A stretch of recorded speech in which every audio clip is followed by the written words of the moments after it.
आज इस वीडियो में हम कक्षा 10वीं हिंदी विषय काव्य खंड के अंतर्गत नागार्जुन के द्वारा रचित कविता यह दंतोरित मुस्कान, तुम्हारी ये दंतोरित मुस्कान नामक कविता जो है का हम सरलार्थ करने जा रहे हैं। इसमें नागार्जुन जी काफ़ी समय बाद अपने घर आया है। काफ़ी घूमने के बाद ही घुमक्कड़ प्रवृत्ति के थे नागार्जुन जी। काफ़ी लंबे समय के बाद, अरसे के बाद जो है वो अपने घर आया और बेटा उसकी माँ की गोद में छोटे छोटे दांत जो है दिखा करके मुस्कुरा रहा है। उसी की मुस्कुराहट के ऊपर कवि ने ये कविता लिखी है।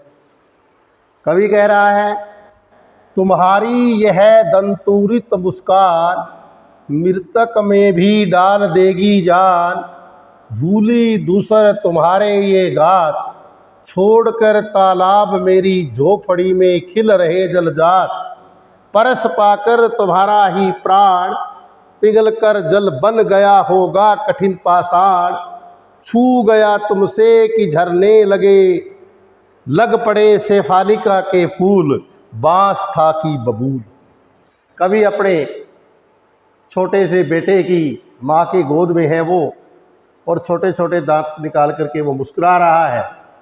इसी दंतुरित मुस्कान का वर्णन करते हुए कवि जी कह रहे हैं, नागार्जुन जी कह रहे हैं अपने बेटे की मुस्कुराहट के कि तुम्हारी यह जो छोटे छोटे दांतों वाली जो मुस्कान है मृतक के अंदर मरे हुए व्यक्ति में भी डाल देगी जान, ये जान डाल सकती है।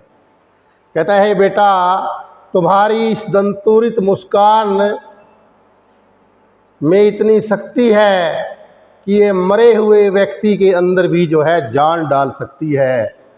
धूल दूसर मिट्टी, यानी धूल और मिट्टी से तुम्हारा जो ये गात है, तो गात का मतलब शरीर, तुम्हारा ये जो शरीर सना हुआ है धूल और मिट्टी से, उसको देखकर ऐसा लगता है कि तालाब को छोड़ करके जलजात का मतलब कमल। कहता है मेरी झोपड़ी में मानो खिल रहा। यह कहना चाह रहा है कि तुम्हारे धूल और मिट्टी से भरा हुआ शरीर देख करके ऐसा लगता है कि तालाब को छोड़ करके कमल जो है वो मेरी झोपड़ी में खिल उठा है या खिल गया है। परस का मतलब स्पर्श, छू करके।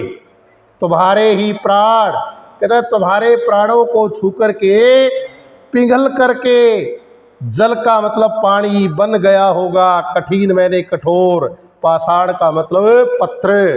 कहता है कठोर पत्थर वाला आदमी का दिल भी पिघल करके जो है वो पानी बन गया होगा।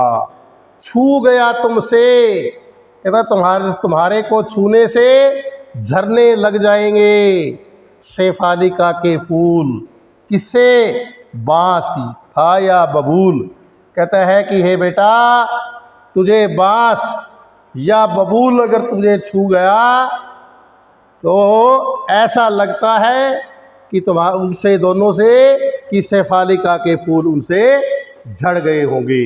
दोबारा देख रहा, कवि कह रहा है कि तुम्हारी ये दंतुरित मुस्कान मरे हुए व्यक्ति के अंदर भी जान डाल सकती है। तुम्हारा धूल और मिट्टी से भरा हुआ ये शरीर देख करके ऐसा लगता है कि तालाब को छोड़ करके कमल मेरी झोपड़ी में खिल गया हो। तुम्हारा सपर, तुम्हारे प्राणों का स्पर्श पा करके, तुम्हारे प्राणों का स्पर्श पा करके कठोर पत्थर वाला हृदय भी पिघल करके पानी बन गया होगा। और बांस या बबूल तुझे छूने से, उनसे, बांस और बबूल के छूने से, कहता है तुम्हारा शरीर बांस और बबूल के पेड़ अगर तुम्हें छू गए तो ऐसा लगता है कि उस बांस और बबूल के पेड़ से शेफालिका के फूल झड़ गए होंगे या झड़ने लगेंगे। ये हमने शब्दार्थ इसमें लिखा हुआ है। और आगे देखिएगा, हमने इसके अंदर जो है प्रसंग पढ़ेंगे हम। यह काव्यांश हमारी हिंदी की पाठ्य पुस्तक क्षितिज भाग 2 में संकलित यह दंतुरित मुस्कान नामक कविता से लिया गया है। इसके कवि नागा अर्जुन जी है। इसमें कवि ने अपने छोटे से बच्चे के मुस्कुराते हुए दांतों की सुंदरता का वर्णन किया है। अब इसका हमने सरलार्थ, इसको आपने अच्छी तरह पढ़ना है। अगर समझ में नहीं आया तो अगला पेज पे देखिएगा। ये अगला पेज पे ये सरलार्थ हमने किया हुआ है, आगे देखेंगे। अब इसके ऊपर, इस सरलार्थ के ऊपर, इसके ऊपर आधारित जो प्रश्न बढ़ते हैं परीक्षा उपयोगी में, ये मैंने इसमें लिए हैं। पहला प्रश्न बन रहा है कि प्रस्तुत पद्यांश का भाव सौंदर्य लिखिए, यानी कि इसका भाव क्या है। कवि ने अपने छोटे से बच्चे के मुस्कुराते हुए दांतों की सुंदरता का वर्णन किया है। दूसरा प्रश्न बन रहा है कि उपयुक्त पद्यांश की भाषा वैशिष्ट्य पर प्रकाश डालिए। भाषा साहित्यिक खड़ी बोली है जिसमें तत्सम व तद्भव शब्दों का प्रयोग हुआ है, वर्णनात्मक शैली है। आगे हम प्रश्न नंबर 3 देखेंगे। प्रश्न नंबर 3 कह रहा है कि प्रस्तुत काव्यांश का शिल्प सौंदर्य या फिर काव्य सौंदर्य लिखिए। जब हम काव्य सौंदर्य लिखते हैं तो पहले हम भाव को देते हैं, फिर हम भाषा की विशेषता बताते हैं और फिर अलंकार वगैरह वगैरह बताते हैं। वही है, इसका पहले भाव यही है कि इसमें कवि ने अपने छोटे से बच्चे के मुस्कुराते हुए दांतों की सुंदरता का वर्णन किया है। भाषा साहित्यिक खड़ी बोली है जिसमें तत्सम व तद्भव शब्दों का प्रयोग हुआ है, वर्णनात्मक शैली है, वात्सल्य रस है। आगे देखिएगा, अभिधा शब्द शक्ति है, प्रसाद व माधुर्य गुण है, अनुप्रास उत्प्रेक्षा व अतिशोक्ति अलंकारों का इसमें प्रयोग हुआ है। हम अगले पेज के ऊपर इसके आधार पर प्रश्न जो बने हुए हैं उसको देखेंगे। ये प्रश्न बने हुए हैं कि दंतुरित मुस्कान किसकी है। हमने पढ़ा है कवि के छोटे बच्चे की। दूसरा है कि मृतक यानी कि मरे हुए व्यक्ति में जाल डालने की सामर्थ्य शक्ति किसमें है, बच्चे की मुस्कान में। फिर कह रहा है कि मृतक में जान डालने से क्या अभिप्राय है, यानी कि निराश और उदास व्यक्ति के मन में खुशी पैदा करना, इसका मतलब ये है।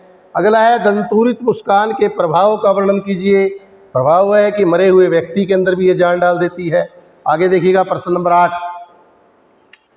प्रश्न नंबर 8 है कि किसका शरीर धूल से लथपथ था। कवि के छोटे बच्चे का। बच्चे का शरीर किससे सना हुआ है, धूल और धूसर से। जलजात का क्या अर्थ है, कमल का फूल। कवि के अनुसार झोपड़ी में बच्चा किस रूप में है, कमल के फूल के रूप में। आगे देखिएगा प्रश्न नंबर 12। प्रश्न नंबर 12 14 है तो प्रश्न नंबर 12, कमल कहाँ खिल रहा था, कवि की झोपड़ी में। प्रश्न नंबर 13 है जलजात का प्रयोग कवि ने किसके लिए किया है। जलजात यानी कमल का प्रयोग किसके लिए किया, अपने छोटे बच्चे के लिए। फिर प्रश्न नंबर 14 है कि छोड़कर तालाब मेरी झोपड़ी में खिल रहे जलजात काव्यांश का अर्थ स्पष्ट कीजिए। यानी कि धूल और मिट्टी से सने शरीर को देख करके बच्चे के कवि धूल और मिट्टी से सने शरीर को देख करके बच्चे के धूल और मिट्टी से सने शरीर को देखकर कवि को ऐसा लगता है कि मानो कमल का फूल जो है वो तालाब को छोड़ करके उसकी झोपड़ी में खिल गया हो। आगे है जी प्राण के स्पर्श का अर्थ लिखिए, यानी बच्चे के शरीर को छूने से। आगे देखिएगा कठिन पाषाण का प्रतीकार्थ लिखिए। क्या है कठिन पाषाण का मतलब कठोर हृदय।